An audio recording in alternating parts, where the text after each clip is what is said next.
स्वागत है दोस्तों आप सभी का इस YouTube चैनल पे। तो आइए दोस्तों हम आज की वीडियो में सीखने वाले हैं कि 10th बोर्ड परीक्षा 2023 में जो होने वाली है, जो 14 फरवरी की मैथ की परीक्षा होगा, इसमें वायरल मॉडल पेपर हम लेकर आए हैं जो बिल्कुल गणित का वस्तुनिष्ठ प्रश्न हम इस वीडियो में बताएंगे।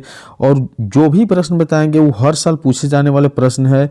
इतना समझ लीजिए कि इस वीडियो में जो भी प्रश्न 15 या 20 प्रश्न बताया जा रहा है उससे आपका निश्चित रूप से कंप्लीट ऑब्जेक्टिव हो जाएगा 20 अंक का। अगर जितना प्रश्न बताया जाता है उतना कंप्लीट हो जाएगा।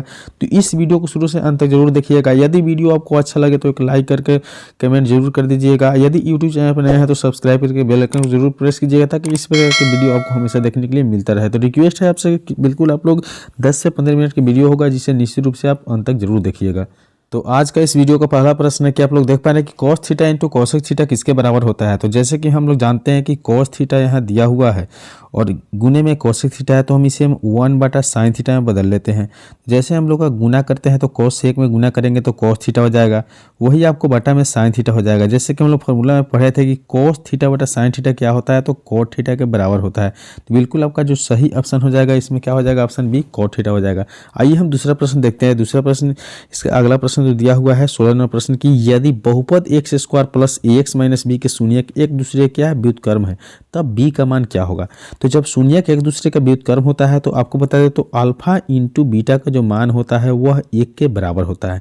आप लोग पढ़े हैं कि अल्फा इंटू बीटा का मान क्या होता है, तो बिल्कुल आपका c/a होता है। ठीक है, तो यहाँ से c/a के बराबर में 1 करना है। अब जैसे कि आप लोग देख पा रहे हैं कि c के जब माइनस कितना दिया हुआ है b, तो माइनस b लिखेंगे और बटा में a का वैल्यू क्या है, तो एक्स स्क्वायर में 1 छुपा हुआ है बराबर 1 लेना है। ठीक है, और आपको क्या करना है, कोने का नहीं गुना करना है। तो जैसे मान लीजिए कि हम लोग b से इसके बटा में 1 मान के गुना करते हैं तो क्या हो जाता है, b हो जाता है।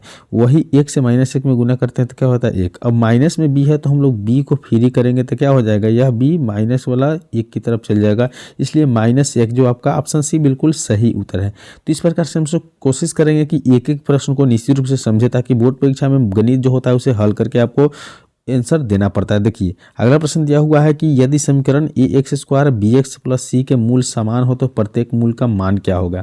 तो जब मूल समान होता है तो प्रत्येक मूल का मान जो पूछा जाए तो आपको निश्चित रूप से यह बनाने की जरूरत ही नहीं है, -b/2a आप मार के चले आइएगा। क्योंकि देखिए जो होता है मूल समान होता है तो विचक d के मान कितना होता है, 0 से बड़ा होता है। तो इस प्रकार अगर मैथ को हल करते हैं तो थोड़ा सा प्रॉब्लम होता है क्योंकि इसमें ज़्यादा समय लग सकता है। इसलिए आप लोग कोशिश करना है कि इस तरह से जब भी प्रश्न दिया जाए तो -b/a करके आना है। तो एक जगह पर 2 आपको ले लेना है। ठीक है, क्योंकि मूल x में आप लोग फार्मूला पढ़ते हैं कि -b ± d/2a होता है। ठीक है, इसलिए 2a हम लोग को बट्टा में लेना जरूरी होता है। ठीक है, चलिए अब देखते हैं 18 नंबर प्रश्न क्या है। तो 18 नंबर प्रश्न देखा जा रहा है कि दिया हुआ है कि x + 2 × x - 2 में 5 है तो निम्नलिखित में कौन सही होगा। तो इस तरह का प्रश्न आप लोग का एक फार्मूला याद होगा कि a² - b² जो होता है इसका फार्मूला क्या होता है, a जोड़ b × a - b।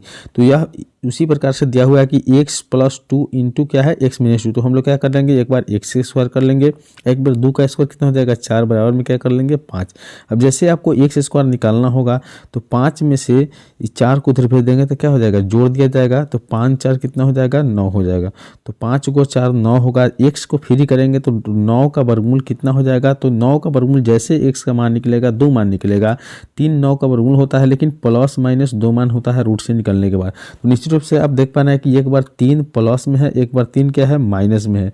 तो यह जो ऑप्शन है वो किस में दिया हुआ है, तो देख पा रहे हैं कि ऑप्शन बी बिल्कुल इसके लिए करेक्ट सही उत्तर है।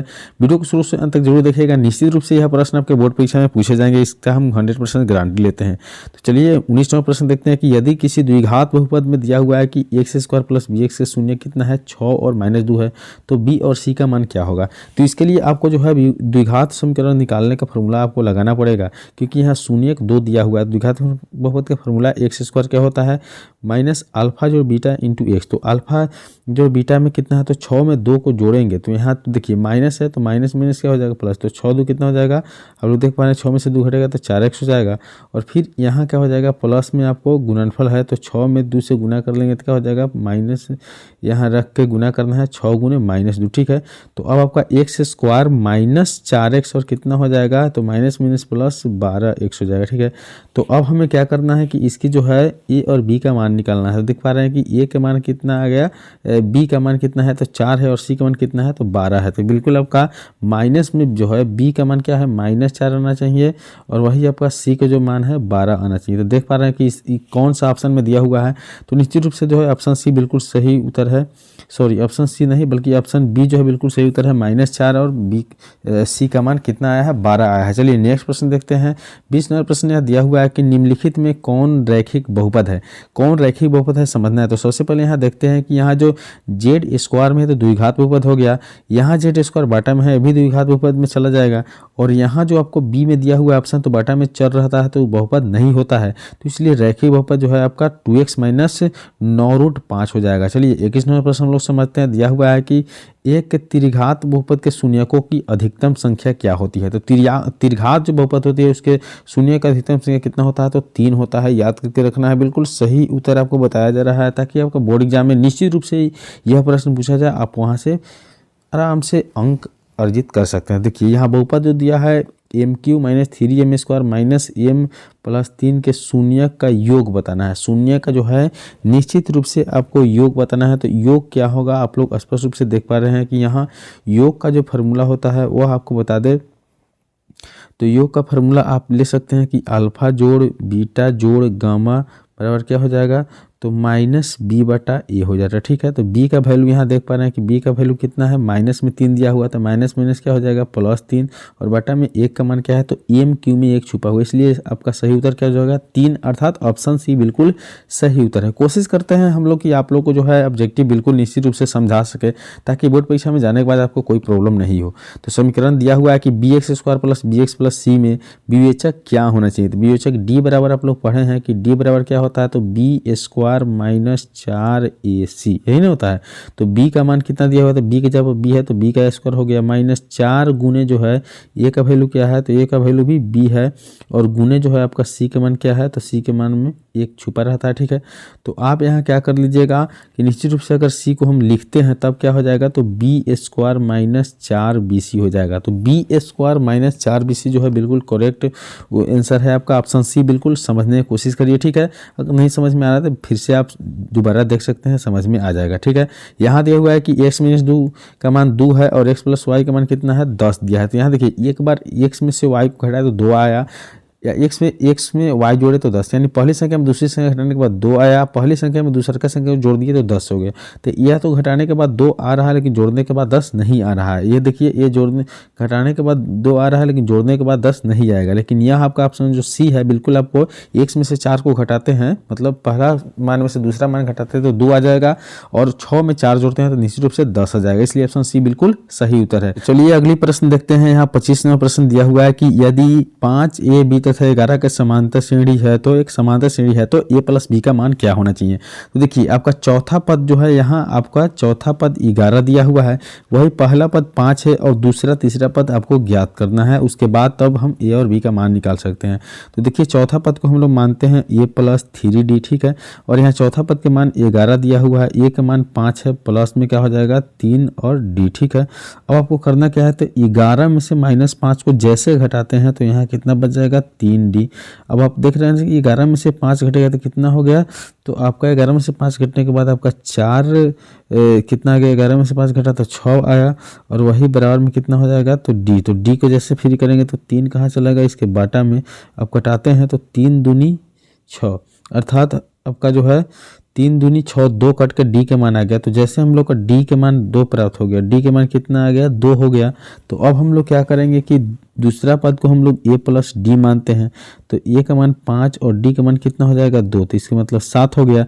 तीसरा पद b को क्या मानेंगे तो b तीसरा पद है तो a + 2d मानते हैं, इसका मतलब हुआ कि 5 + 2 दूनी कितना हो जाएगा 4 यानी 9 हो जाएगा। तो इस प्रकार से हमारा जो AP बना हुआ 5 बन गया, उसके बाद में क्या बना तो 5 के बाद में दूसरा पद 7 आया और तीसरा पद कितना आया तो तीसरा पद आपको 9 आया और चौथा पद 11 दिया हुआ। तो यहाँ से आप लोग देख पाते हैं कि a और b का मान दिया हुआ है, तो 7 और 9 को जोड़ देंगे तो 7 और 9 16 क्या हो जाएगा, ऑप्शन बिल्कुल डी सही उत्तर हो जाएगा। चलिए अगली प्रश्न देखते हैं। 26 नंबर प्रश्न दिया हुआ है कि समांतर श्रेणी में जब है तो सार्वंतर क्या है। तो सार्वंतर डी तो एक दूसरे के बराबर होगा, तो डी बराबर क्या हो जाएगा डी बराबर डी हो जाएगा। ठीक है, तो A2 में से A1 को आपको क्या करना है, घटाना है। तो यहाँ देख पा रहे हैं कि A2 में से A1 को घटाएंगे तो यहाँ कितना लिखा हुआ है, तो A2 का मान 1 माइनस पी बटा पी लिखा हुआ है और बराबर में क्या हो जाएगा, तो 1 बटा पी हो जाएगा। ठीक है, तो माइनस हम लोग कर लेंगे क्योंकि सार्वत्रिक अंतर हमें निकालना है। तो सार्वत्रिक अंतर निकालना है तो क्या करेंगे, तो पी और पी का एलसीएम पी हो जाएगा, तो पी एकम पी तो 1 माइनस पी हो जाएगा, फिर पी एकम पी हो जाएगा तो क्या हो जाएगा, माइनस एक एकम एक, तो एक से एक कटा तो बचा आपका कितना, तो माइनस पी बटा पी बचा, तो पी से पी एक बार में कट गया, इसलिए माइनस एक, इसका ऑप्शन सी बिल्कुल सही उत्तर है। चलिए 27 नंबर प्रश्न देखिए, दिया हुआ है कि AP 10 7 4 का 30वां पद क्या होगा। तो 30वां पद को हम लोग निकालेंगे तो A प्लस 29D मानेंगे। क्या मानेंगे, A प्लस 29D। अब A का मान देखिए कितना, तो 10 दिया हुआ है, प्लस 29 गुने D का मान कितना है, तो 7 में से 10 को घटाएंगे तो माइनस में 3 आ जाएगा। तो अब 10 प्लस से माइनस में करते हैं, माइनस 3 और 27 के साथ 2 3 दूनी 14 8, 87 में से 10 को घटाएंगे तो माइनस में 77। तो माइनस 77 आपका सी ऑप्शन बिल्कुल सही उत्तर है। अगला प्रश्न लोग देख लेते हैं, दिया हुआ है कि 28 नंबर प्रश्न की समांतर श्रेणी 5 8 11 का कौन सा पद 383 होगा। तो डायरेक्ट आपको बता दें तो एन निकालने के लिए एक फार्मूला है कि अंतिम पद एन प्लस क्या है, एन माइनस है ए और क्या है प्लस डी बटा डी। ठीक है, तो एन के मान 383 माइनस कर लेंगे कितना, तो ए का मान हो जाएगा 5 और डी को जोड़ना है, तो 8 में से 5 घटाएंगे तो डी कितना हो जाएगा 3 और बटा में 3 देना। ठीक है, तो यहाँ देखिए 383 में से 5 को घटाते हैं तो 378, 3 क्या हो जाएगा 381 आ जाएगा। अब 381 में भागा देना है 3 से, तो देखिए 3 एकम 3 कट गया, वही 3 दूनी 6 3 7 21, यानी 127 जो है आपका बिल्कुल सही उत्तर है। चलिए अब देखते हैं अगला प्रश्न, दिया हुआ है निम्नलिखित में कौन जो है √3/2 के बराबर है। √3/2 के बराबर कौन है, तो ये तो फार्मूला है कि साइन 60 के मान जो होता है √3/2 के बराबर होता है। चलिए अगला प्रश्न देख लेते हैं, दिया हुआ है कि यदि tan थीटा बराबर 1 हो तो थीटा का मान क्या है। तो हम लोग देखते हैं कि tan थीटा का मान क्या है, 1 है। तो tan में जो है tan थीटा बराबर tan 45 का मान 1 होता है। कितना होता है, 45 का मान 1 होता है। tan से tan जैसे कटा, थीटा का मान कितना हो गया, तो थीटा का मान 45 डिग्री हो गया। तो बिल्कुल आपका 45 डिग्री यहाँ ऑप्शन सी दिया हुआ है, बिल्कुल सही उत्तर है। तो आज के वीडियो में हम लोग इतना ही देखेंगे। अगर वीडियो अच्छा लगा हो तो लाइक कमेंट जरूर कीजिएगा। नेक्स्ट इसके आगे जो प्रश्न है बिल्कुल इंपॉर्टेंट प्रश्न है, उसे हम लेकर आएंगे अगली वीडियो में। तब तक मिलेंगे अगले वीडियो में, तब तक के लिए बाय।